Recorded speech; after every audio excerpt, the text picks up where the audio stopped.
Afternoon, guys. Hope you're having a good Friday. This is just an update to what's been happening in the past few weeks regarding the vehicle, Nissan UK, and my finance company, which is affiliated with Nissan, which is RCI Finance. Now, instead of me listing them all individually, I'll do an overlay. So I'll do it slowly while I'm chatting to you guys, so you can actually see where we are, what I've done. Everything's all time stamped and dated, because if this needs to go further than at this point, and I have to go to the financial ombudsman and then possibly even courts, I'm keeping a complete documented list of the proceedings, if you want to call it that. Now, the bottom line is, as you'll see in the last few segments of this text, I got in contact with Nissan UK today because I haven't heard back from Chantel for over a week. And as I say, I emailed her, didn't get in contact, and as you'll see in the list, I actually rang last Friday and they basically said she received the email, but I haven't heard back from her. Anyway, so I got in contact with Nissan UK today with the case number, and the case has been closed. This is not looking good, guys. This really isn't. I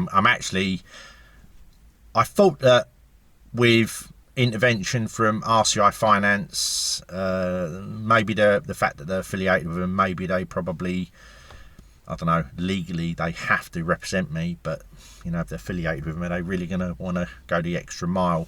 If it was a separate entity away from Nissan completely, maybe they might have looked at it completely unbiased, and obviously the fact that they own a car, they'd maybe want to do something more proactively about it. And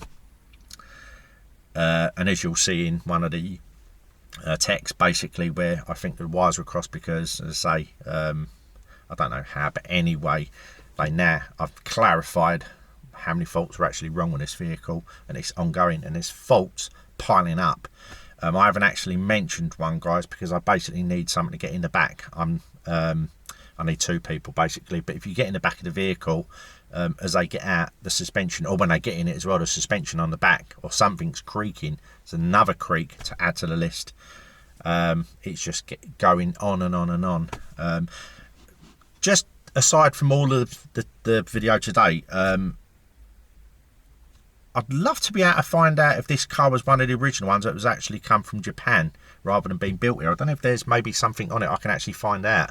I'm assuming it was built in the UK. The only reason I'm going to the next point is when I had my Korean cars, quite a few of them had caliper issues very, very early into the life of the vehicle. Only like little tiny issues, but basically the calipers were seized in rust. Where they've been shipped over from Korea, because they're not made here, and the containers are supposed to be sea-proof, but they obviously aren't, because I had rust issues. But the point I was making is that all of these creaks and groans, is this a car that come from Japan? Hence the reason it's got all these issues, because it's really weird. I've never had a vehicle with so many creaks and groans. It's actually getting really, really silly amongst all the other issues on the vehicle. Anyway, going back to today's video, so basically where we are at the moment, unfortunately I've got to wait for Fiona to get back. She's on a weekend away until next Tuesday to see what happens, whether or not she can get in contact with Chantel. I mean, they know, because obviously they're dealing with her as well, what is actually occurring. But the fact that they've closed this case, I don't know, I'm actually lost for words. I cannot believe a global company as big as Nissan is dealing with this so badly. I mean, the PR on this, I mean, forget my channel, I'm a nobody. My channel is not about, and by the way, guys, I'm not into my channel for me getting any special treatment. I just want my car put right. As simple as that. I deserve it. I paid a lot of money for this vehicle, as have you if you've bought the Nissan Leaf. I just want it to be right, so then I can enjoy it. And all of these issues are basically detracting from an overall fantastic experience, which is very, very sad. And you know, it's getting to the stage whereby, and I know some people have said you could sell the car. I don't want to sell the car. I want the car put right. You know, I want to enjoy this vehicle. I really love this vehicle if it had none of the issues. Before I had all of the issues, as you'll see back as far as you can see in my videos, I really enjoyed this car, still enjoy the car, but it has to be fit for purpose, anyone's purpose, even if this was a family car. And by the way, guys, I don't drive this car really hard. I mean, if you ever see me driving around, most people probably think I drive, I mean, I don't drive it like a snail, but I don't drive it sillily. I never have done, you know. I like to think I'm a professional driver. There's a time and a place for in country lanes having a bit of fun, but around town and everywhere else within the 30s and 40 zones, I drive it sedately. So I'm not abusing this car to get all of these faults, which begs a question: if someone was actually abusing it, how many extra faults I'd be actually having on these vehicles? I'm not saying you should be doing that, obviously, but I'm just saying if you drove it hard, I don't. I like to think I'm a considerate driver, and I treat all my cars, you know, with the same measure of respect. I mean, they're working vehicles. I want them to be reliable, obviously. Anyway, guys, enough for that.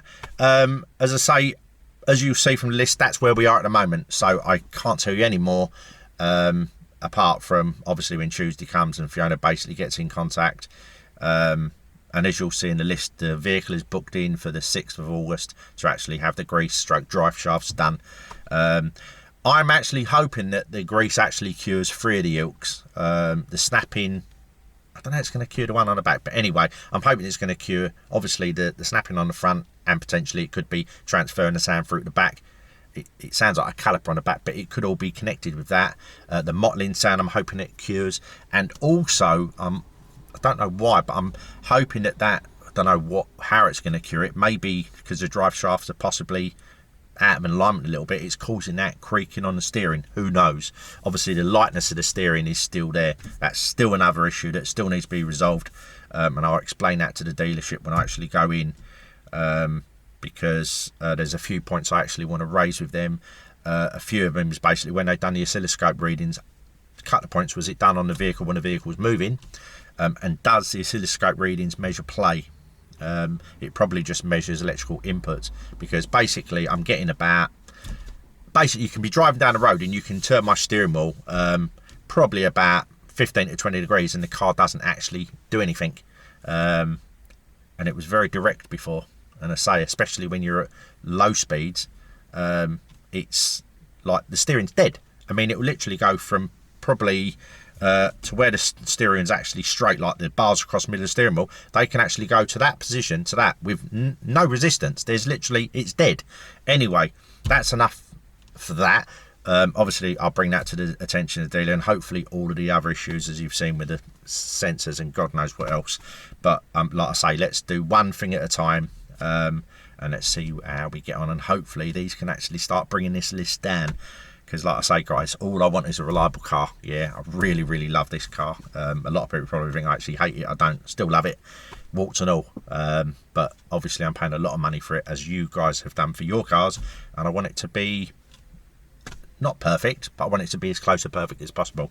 Anyway, guys, I hope you have a good weekend, and I'll keep you posted. Bye for now.